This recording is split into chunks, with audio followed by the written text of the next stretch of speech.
Olá, professores e professoras da nossa Escola Bíblica Dominical. Bom dia para todos vocês, a paz do Senhor. Excelente sexta-feira, excelente final de semana para todos. Que a paz de Cristo esteja sobre a tua vida, sobre a vida da sua família e que vocês tenham aí uma semana abençoada, tá bom? Eu estou gravando mais esse vídeo e esse vídeo agora é uma aula, tá bom? E eu queria que você pudesse assistir essa aula.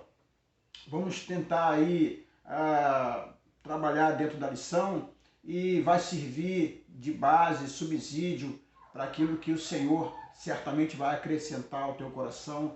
Você fique livre para dar aula conforme aquilo que Deus colocou, tá bom?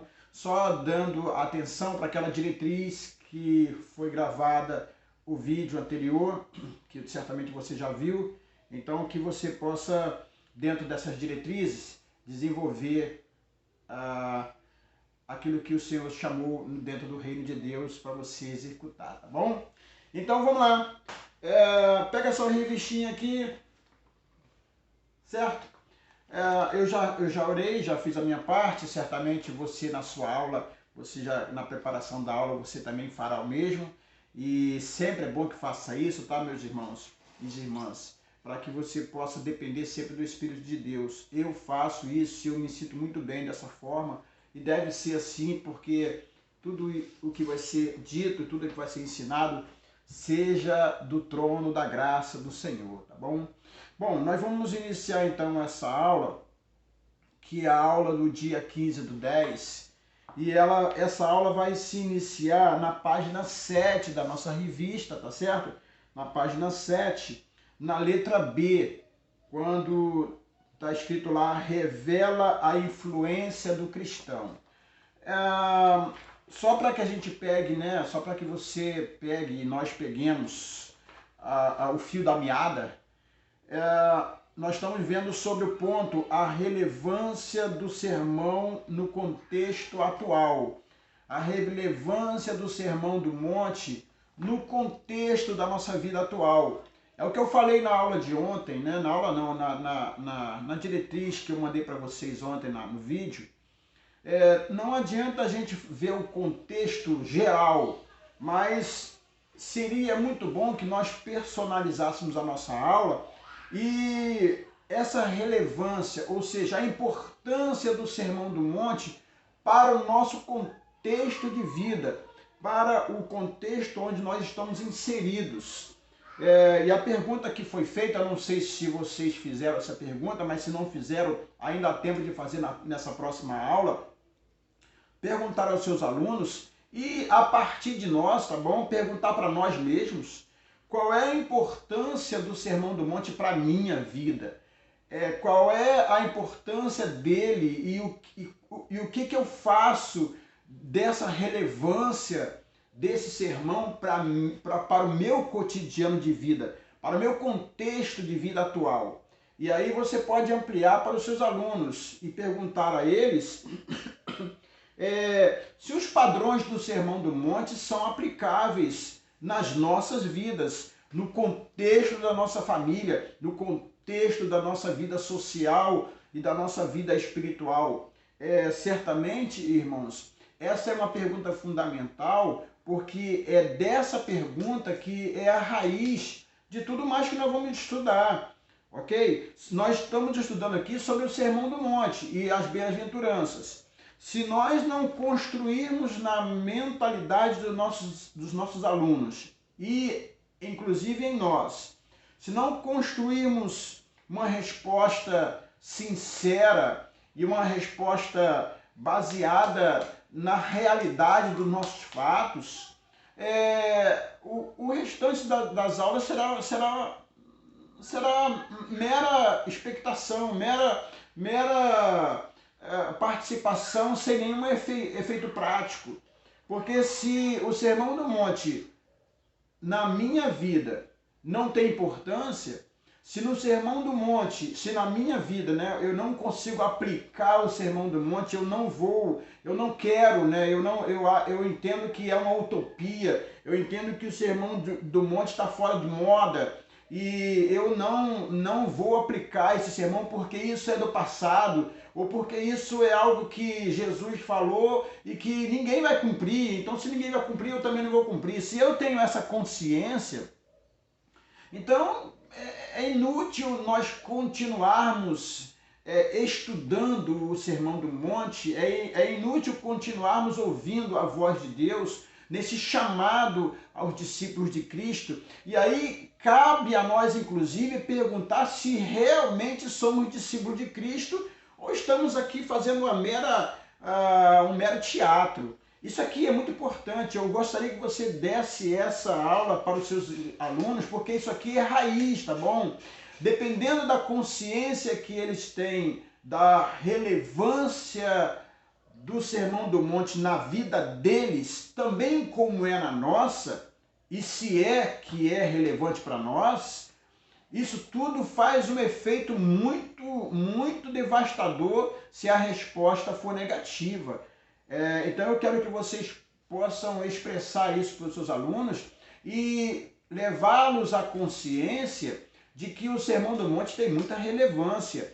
E nós vamos ver aqui com relação ao caráter do cristão, o caráter do cristão e todas as respostas significativas dessa lição que nós vamos dar agora, que fala sobre a influência do cristão no meio, né, no cotidiano, parte dessa resposta, tudo bem? Parte dessa resposta. Porque nós somos a luz do mundo e o sal da terra mediante a revelação e a relevância da importância do Sermão do Monte.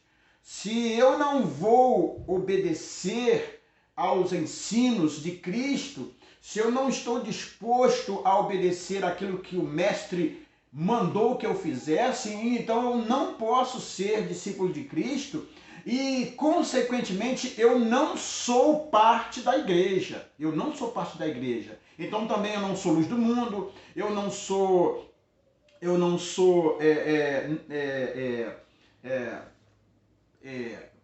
luz do mundo e sal da terra, né? Eu não sou o sal da terra, eu vou me tornar insípido, como diz a palavra do Senhor. Portanto, nós temos que ter essa noção dessa importância dessa lição dessa semana agora, tá bom, amados irmãos?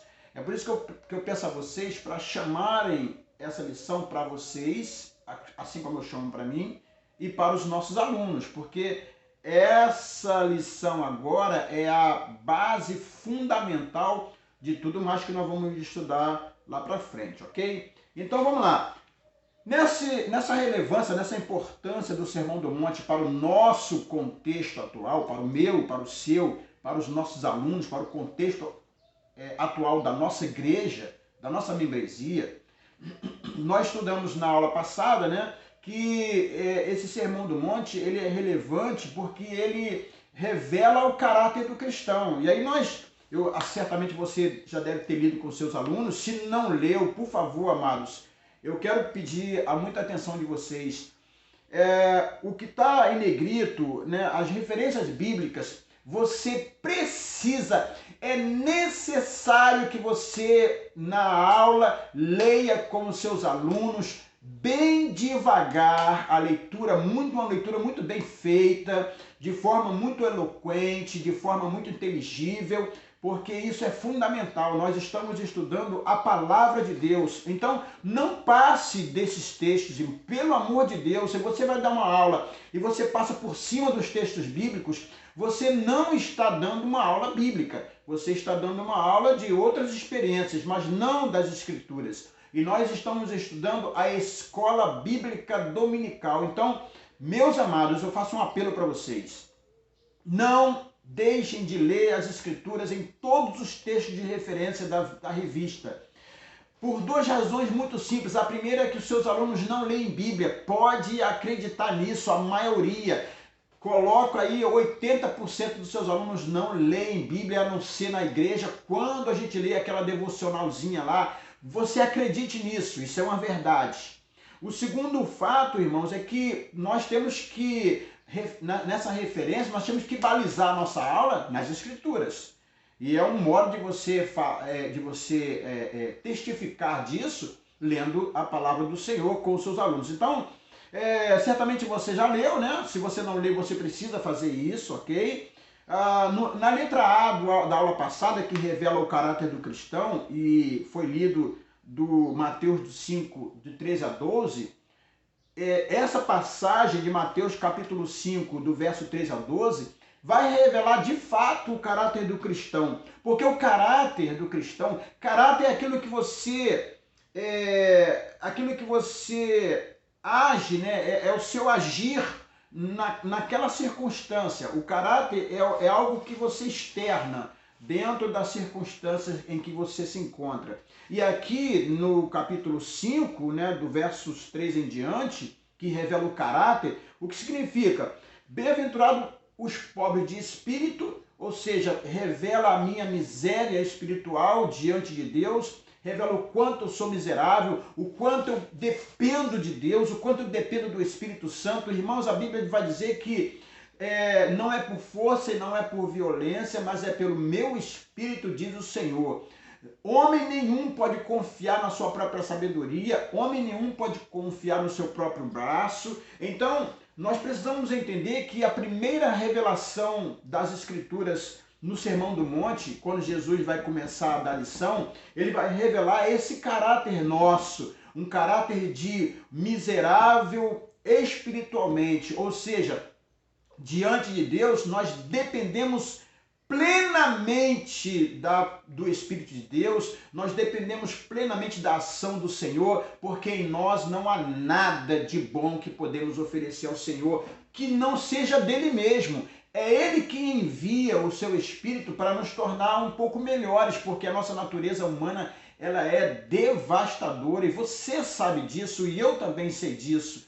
Se o Espírito de Deus se retirar de nós, nós somos os piores seres da face da terra. Então ele vai revelar nesse caráter, vai revelar que nós somos miseráveis espiritualmente, dependentes unicamente do Senhor, e por causa disso nós choramos a nossa miséria, choramos a miséria dos outros, choramos o que fazemos com os outros, choramos o que deixamos de fazer que deveríamos ter feito, choramos porque falamos aquilo que não deveria ter falado ou ficamos calados na hora de falar. Então, choramos por diversas circunstâncias que o nosso caráter ruim produz. E aí, depois, bem-aventurados mansos, porque choramos e também somos mansos para entender a nossa humanidade e entender a humanidade do próximo. Então nós somos mansos, um caráter manso, equilibrado, dominado pelo Espírito Santo. Um outro é bem-aventurado que tem fome e sede de justiça. Também faz parte do nosso caráter ter fome e sede de ser justo com nós mesmos, justo com as pessoas, justo com as situações, justo nos padrões que Deus estabeleceu para que nós vivêssemos em sociedade, abençoando e amando uns aos outros, ok? Depois ele fala sobre os bem-aventurados misericordiosos, ou seja, um outro caráter do verdadeiro cristão é a misericórdia. Eu preciso exercer misericórdia, porque também a mim foi dado misericórdia. Eu só estou aqui falando com você, você só está aí ouvindo a minha voz, porque o Senhor usou de profunda e maravilhosa misericórdia. A Bíblia vai dizer que as misericórdias do Senhor, elas são a causa de não sermos nós consumidos, e ela é renovável. Todos os dias ela se renova. Então, grande é essa misericórdia do Senhor para com a nossa vida. E por causa disso, nosso caráter deve revelar também misericórdia, não somente para nós mesmos, mas misericórdia para os nossos irmãos, nossos parentes, até os nossos inimigos. Nós precisamos ser pessoas, discípulos de Cristo, misericordiosos como Cristo também é. Uma outra revelação interessante do caráter cristão é os limpos de coração. Os limpos de coração. todo cristão que é cristão de verdade, todo discípulo de Cristo, ele revela a sua limpeza de coração, ou seja, um coração puro, um coração simples, um coração sincero. Não é um coração tendencioso, não é um coração de duplo ânimo, não é um coração malicioso que, na verdade, fala uma coisa, mas quer dizer outra, faz perguntas já querendo saber a resposta para fazer determinados julgamentos, pessoas malvadas, pessoas em que elas fazem determinadas colocações, não porque elas estão querendo saber algo, mas é porque elas querem, dentro daquilo que você vai responder, elas já vão te julgar, elas já vão te sentenciar, elas já vão te colocar para escanteio, porque elas querem, na verdade, saber o que está por trás do teu coração. Então, são pessoas de malícia, aonde tudo que é feito tem um porquê. Ela não faz nada, ela não dá um ponto sem nó. São pessoas maliciosas. O discípulo de Cristo não faz isso. O discípulo de Cristo tem um coração simples, um coração puro, um coração limpo. Ele fala a verdade, ele busca a verdade, ele ama de verdade, ele exorta de verdade e também é facilmente exortado porque ele tem um coração puro. Também uma outra revelação do caráter cristão é porque o discípulo de Cristo, ele é pacificador, é alguém que ele faz, né, ele gosta da paz, ele gosta de promover a paz, ele gosta de fazer a paz com os outros, ele busca sempre pacificar as situações dentro da justiça de Deus, dentro do melhor possível, representando a figura de Cristo, representando o que Cristo representou. Então ele é como luz do mundo e sal da terra, ele manifesta essa glória de Deus através da pacificação de todas as coisas pela justiça de Deus. Então, há muito o que se dizer aqui referente ao caráter cristão. Irmão, se você não deu essa aula, nessa aula passada, se você não parou nesses pontos e não foi dissecando um a um, você perdeu a oportunidade de mostrar aos seus alunos o que significa caráter cristão, o que significa caráter do discípulo. E nessa bem-aventurança, ele vai exatamente mostrar, revelar o caráter do discípulo de Cristo. Então, querido, se nós não dermos uma aula efetiva dessa forma, nós estaremos perdendo conteúdo, estaremos desprezando o conteúdo da lição. Por isso que eu peço aos irmãos que evitem muitas experiências, evitem os alunos tomarem a rédea das lições, porque você tem essa diretriz, você tem essa importância, porque você carrega a verdade para distribuir entre os seus alunos. Muitos alunos de vocês não sabem o que é caráter de Cristo, não sabem o que é caráter cristão, não sabem o que é caráter do discípulo. E você precisa nessa aula que você já deu, você já era para ter feito isso. Se não fez, faça aí um retorno, tá bom? Qualquer coisa, se você precisar, a gente dá mais uma aula só dessa lição primeira. Você retorna e faz de novo. O que você precisa fazer, queridos, é que, de fato, você entenda e revele aos seus alunos o que significa caráter cristão e o que isso engloba, tá bom? E o que isso engloba. E isso foi tudo tirado do texto. Você veja bem que eu fui lendo o texto de Mateus capítulo 5, do verso 3 ao 12, e eu fui explicando. E eu queria que você pudesse fazer isso com os seus alunos, porque é o momento que eles têm de, fundamentados na palavra de Deus, eles terem uma visão do seu próprio caráter. Bom, será que eu reconheço que sou miserável de espírito?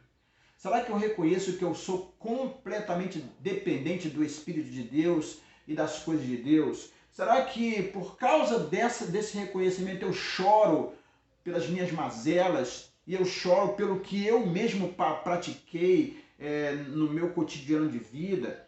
Será que por causa dessa mazela minha, eu sou manso, disponível para ser misericordioso com as pessoas, para entender as pessoas, para entender os meus irmãos?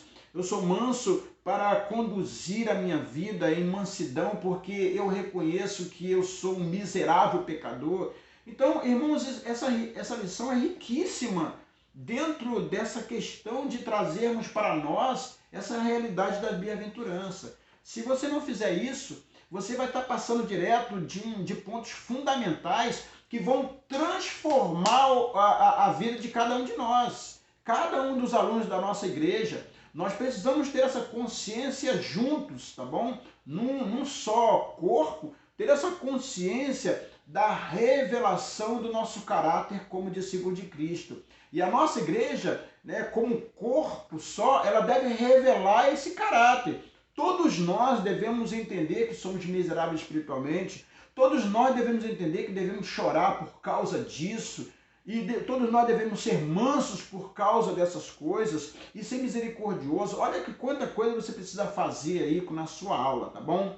Então, só aí já foi 20 minutos que eu dei da aula passada. É por isso, irmãos, que vamos evitar gastar tempo fazendo aulas paralelas, conversando de outras coisas.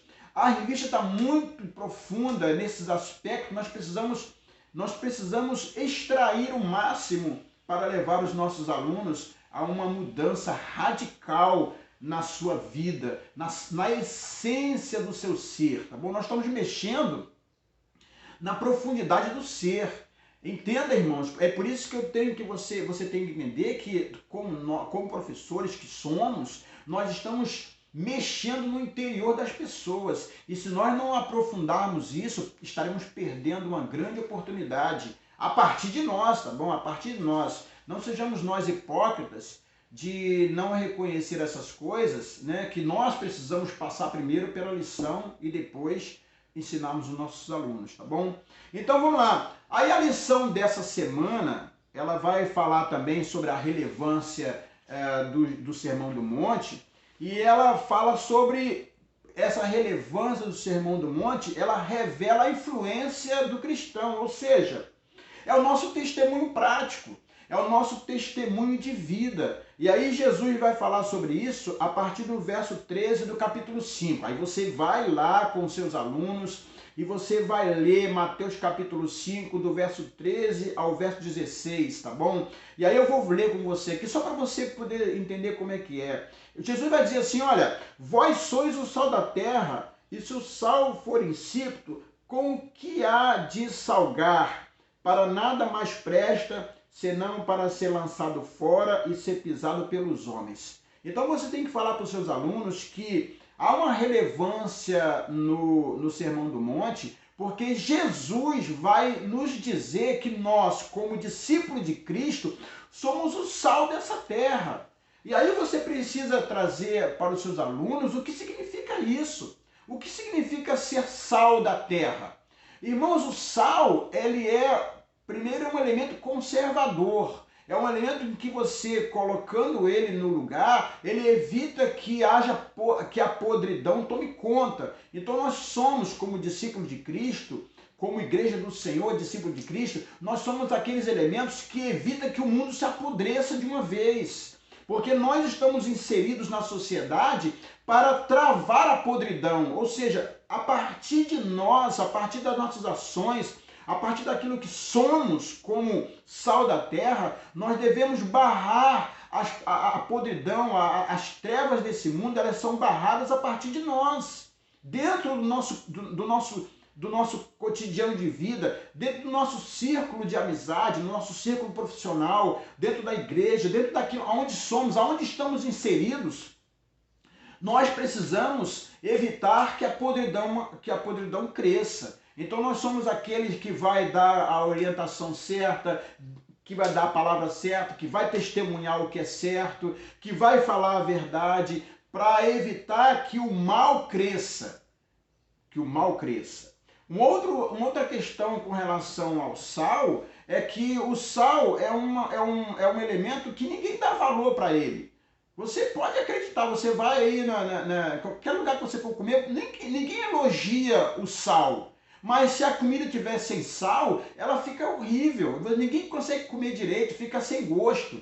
Ou seja, irmãos, a gente não precisa buscar a valorização das pessoas. Como Jesus vai dizer nesse aspecto aqui, que nós, como discípulos de Cristo, nós não estamos buscando os nossos valores pessoais, nós não precisamos ficar provando nada a ninguém, nós não precisamos ficar arrotando santidade, nós não precisamos ficar arrotando intelectualidade, ou querendo aparecer, ou querendo se promover. É o que está acontecendo aí, irmãos, é o que está acontecendo aí. A igreja está vivendo um tempo muito ruim, porque esse tempo de Facebook, de Instagram, esse tempo em que as pessoas são verdadeiros artistas. Você vê que o culto hoje é um culto coach, as pessoas estão cultuando a si mesmas, estão cultuando umas às outras, elas querem cantar aquilo que elas gostam de cantar, e não é o que Deus merece, o culto não é para Deus, não é um culto horizontal, o culto vertical, o culto agora é horizontal, nós estamos querendo adorar nós mesmos, é um culto completamente humanista, onde nós temos que nos satisfazer a nós mesmos, é um verdadeiro reunião de entretenimento, irmãos. Uma verdadeira reunião de entretenimento. Porque exatamente nós estamos querendo nos valorizar. Quanto mais valor nós dermos a nós mesmos, menos daremos valor ao Senhor da glória, porque a Ele sim toda a honra e toda a glória, a Ele, por Ele, para Ele são todas as coisas. Nós já aprendemos sobre isso. Então, assim como o sal ninguém dá valor para ele, nós não temos que aparecer, irmãos. Nós precisamos, sim, ser aquele elemento que vai trazer o gosto pela vida. E a nossa vida deve ser esse tempero, aonde as pessoas se sentem bem conosco, aonde temos palavras agradáveis, mas tudo isso, irmãos, sem que tenhamos que ser reconhecidos por nada. Ninguém tem que agradecer a gente para nada, ninguém tem que reconhecer a gente. Nós somos elementos praticamente invisíveis do ponto de vista de vaidades, de soberbas. Nós temos que parar com isso. Nós precisamos exercer a nossa condição de servos de Cristo, né, discípulo de Cristo, nessa condição humilde, porque assim tem que ser. E é por isso que nós somos o sal da terra. Depois ele vai falar mais: vós sois a luz do mundo. Não se pode esconder uma cidade edificada sobre um monte. Nem se acende a candeia e se coloca debaixo do alqueire, mas no velador. Assim resplandeça a vossa luz. Irmãos, nós precisamos dar um bom testemunho. Nós somos a luz, ou seja, o povo que está em trevas tem que ver em nós a luz que direciona para a verdade, a luz que direciona para as coisas boas, a luz que direciona para Deus, a luz que direciona para a vida eterna. Nós não podemos produzir trevas. O problema da igreja hoje é que as pessoas estão produzindo trevas. Não há fruto de arrependimento. O que acontece é fruto de trevas e mais trevas. E a gente, inclusive, fica querendo que as trevas produzam luz. Não vai funcionar. Isso não dá certo. Não foi para isso que Jesus nos chamou como discípulos. Eles são trevas e precisam ver em nós a luz, para que eles possam seguir a luz e também produzir luz. Não adianta você querer que as trevas produzam luz, elas não vão fazer isso. É necessário um nascer de novo a partir da nossa existência como novas criaturas que refletem a luz desse novo nascimento, a fim de que outros possam, ao ver a luz, desejar a luz. Isso é muito claro, é muito claro. Por isso nós somos... revela no Sermão do Monte, Jesus revela a influência do cristão, irmãos. Então está aqui: assim resplandeça a vossa luz diante dos homens, para que vejam as vossas obras, as vossas boas obras, e glorifiquem ao Pai que está no céu. Não é para glória nossa, não, irmãos. Nós não temos que dar glória a Deus, não. A glória já é de Deus. Nós temos que aprender que nós não temos que dar glória a Deus. A glória já é de Deus. Nós temos que refletir a glória naquilo que falamos, naquilo que pensamos, naquilo que agimos. É para isso que nós fomos chamados como discípulos de Cristo, tá bom? Então está aqui, as duas metáforas do sal e da luz indicam a influência que o cristão deve exercer para o bem da comunidade. Para o bem da comunidade. Então, somente se mantivermos o caráter distinto, conforme lá, Mateus capítulo 5, a partir do verso 3. Se nós reconhecermos quem somos, o miserável que somos, se nós chorarmos as nossas misérias, se nós desejarmos de verdade como fome, né, e sede de justiça, e tudo mais nesse aspecto aí, tá bom, amados? Então tá aqui, essa é o primeiro vídeo, ok? Com relação a essa aula. Vou gravar um segundo vídeo agora para a gente falar sobre a ambição do cristão, que revela a ambição do cristão no Sermão do Monte, tá ok? Então Deus abençoe, daqui a pouco eu mando o segundo vídeo para você, em nome de Jesus. Mas assiste esse vídeo, vai te ajudar bastante na sua aula. Deus te abençoe, fica com Deus, tchau, tchau.